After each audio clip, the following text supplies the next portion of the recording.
lainnya dengan NIM 18721500055.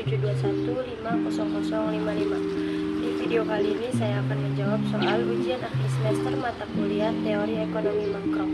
Mari kita simak video berikut ini.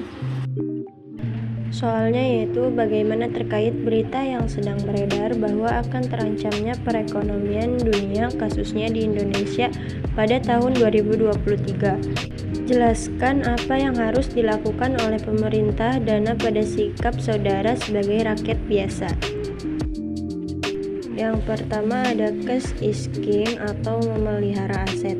Kita harus memelihara aset yang siap liquid saja dan non-liquid aset negara dijual sebelum nilainya jatuh. Hindari high risk investment dan properti di saat krisis ekonomi. High risk investment dan properti adalah yang pertama-tama akan jatuh. Lunasi hutang kita, bunga akan terus merangkak naik karena inflasi dan pengetatan uang beredar dari bank sentral. Yang kedua, jual aset yang tidak perlu. Jual aset yang tidak perlu dari sekarang juga sebelum harganya jatuh untuk melunasi hutang kita. Yang ketiga, jauhi hutang, apapun jenis hutangnya. Yang keempat, kemudian tabunglah dari sekarang sebanyak mungkin.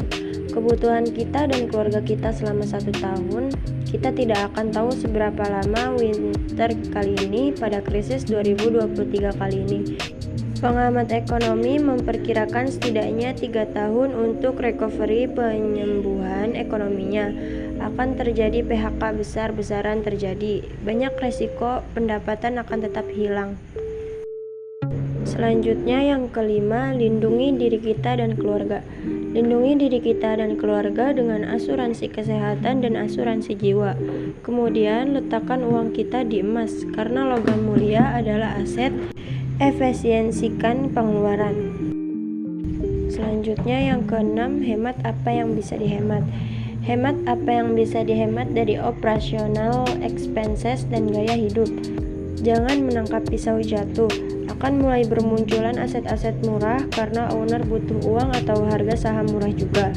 Harga kripto yang lagi turun jangan tergoda karena tidak bisa diprediksi seberapa dalam jurang kejatuhan harga aset tersebut dan sulit untuk memprediksi kapan harga aset akan naik lagi. Guna mengendalikan laju inflasi di daerah, Menteri Dalam Negeri Tita Karnavian menyampaikan beberapa arahannya, diantaranya yang pertama, melakukan komunikasi publik yang tidak membuat masyarakat panik dan mengupayakan masyarakat tetap tenang. Yang kedua, mengefektifkan tim pengendalian inflasi daerah atau TPID pada tingkat provinsi dan kabupaten atau kota agar bersinergi dan konsisten dalam melaksanakan fungsi dan tugasnya. Yang ketiga, mengefektifkan Satgas Pangan di daerah yang memiliki tugas melaporkan harga dan ketersediaan komoditas untuk dilaporkan kepada kepala daerah.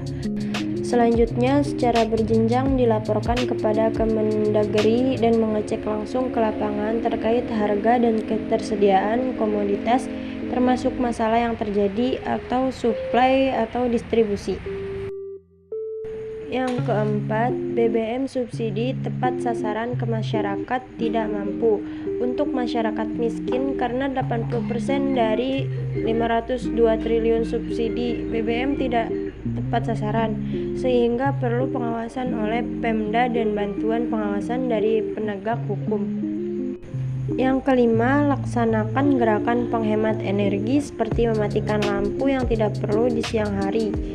Yang keenam, gerakan tanam pangan cepat panen, yakni gerakan menanam tanaman seperti cabai, bawang, dan lain-lain sebagai upaya mencukupi ketersediaan pangan rumah tangga. Gerakan ini perlu diinisiasikan dari seluruh komponen masyarakat seperti PKK, Babinsa, Babin Kamtibnas. Terima kasih, mungkin itu saja yang dapat saya jawab. Kurang lebihnya mohon maaf. Billahi taufiq wal hidayah. Wassalamualaikum warahmatullahi wabarakatuh.